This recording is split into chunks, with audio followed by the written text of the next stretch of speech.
Provence, Graham, Fox, Romeo, Tango, good morning. Fox Romeo Tango, good morning. Pass your message. Fox Alpha Bravo, Romeo Tango, PA 20 on General Aviation, Apron, requesting a special VHR départ.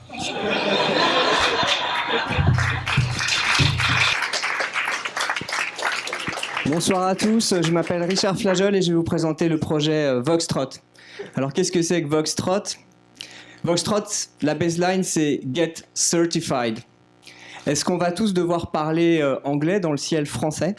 En tout cas, c'est ce que va nous imposer les nouvelles directives européennes, encore une fois. On va donc proposer aux pilotes une aide pour qu'ils puissent se faire certifier, car ils ont régulièrement besoin de communiquer avec les tours de contrôle.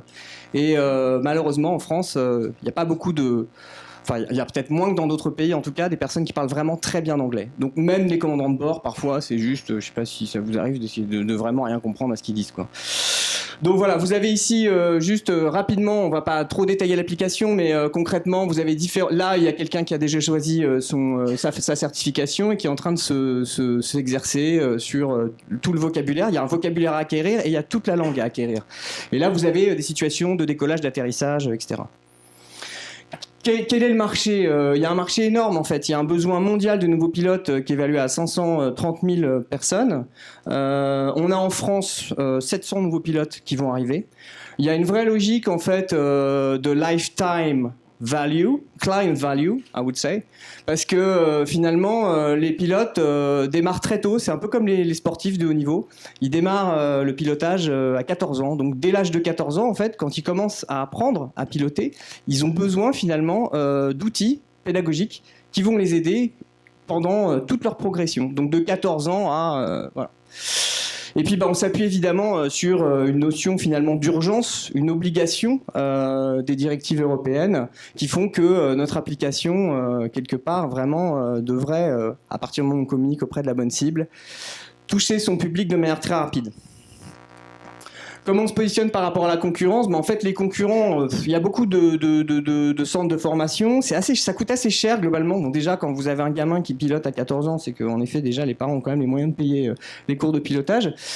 Bon, sur une application, donc, ils auront a priori aussi les moyens de payer une application. Ça, c'est pas trop le problème. Pour les pilotes, c'est des gens qui gagnent suffisamment d'argent, donc ça va. Par contre, il y a une question de disponibilité et d'apprentissage en toute autonomie. Et ça, en fait, c'est une vraie valeur ajoutée, sachant qu'on est dans l'ère de la mobilité et que les pilotes sont très souvent en déplacement. On a validé le concept avec Kilderic Giria qui est pilote chez Transavia, Saïd Lalou qui est pilote sur Norwegian et on s'est même déplacé à l'aéroport de Saint-Brieuc pour discuter avec Michel Urvois qui est instructeur. Ils ont tous validé en fait cette idée qui leur a semblé être une très bonne idée. Ils ont aussi validé le modèle économique. En fait, on peut même être sur des estimations qui sont assez hautes au niveau du modèle économique parce que les pilotes pourraient payer jusqu'à 100 €. On a voulu être raisonnable. Pourquoi ? Parce qu'on veut rapidement développer une application à relativement faible coût et on veut que le point mort soit atteint vraiment très rapidement. Donc là, en fait, on a un abonnement à 19 € par mois. On a un test de 10 jours gratuit. Donc en fait, on va créer un point de frustration. Au bout des 10 jours, a priori, si le test est positif, ça va permettre de basculer en payant. On vient vous demander 20 000 €, s'il vous plaît, pour pouvoir développer cette application, sachant que finalement, au début, on ne se paye pas. On va surtout essayer de développer un maximum de choses nous-mêmes. On a un peu de budget marketing à hauteur d'à peu près 5 000 € qui vont nous permettre d'aller chercher 90 clients et d'attendre le point mort. Alors, comment ça se passe au niveau du go-to-market ?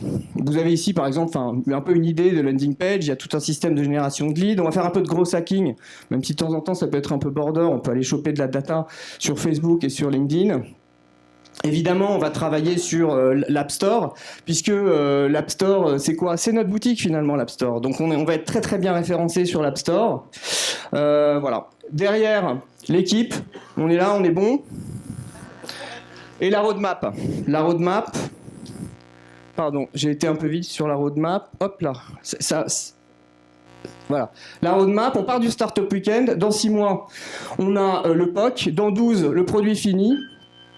Et puis, on va attaquer de nouveaux usages parce qu'il y a il y a la marine marchande, il y a plein d'autres usages. Voilà, merci de votre attention.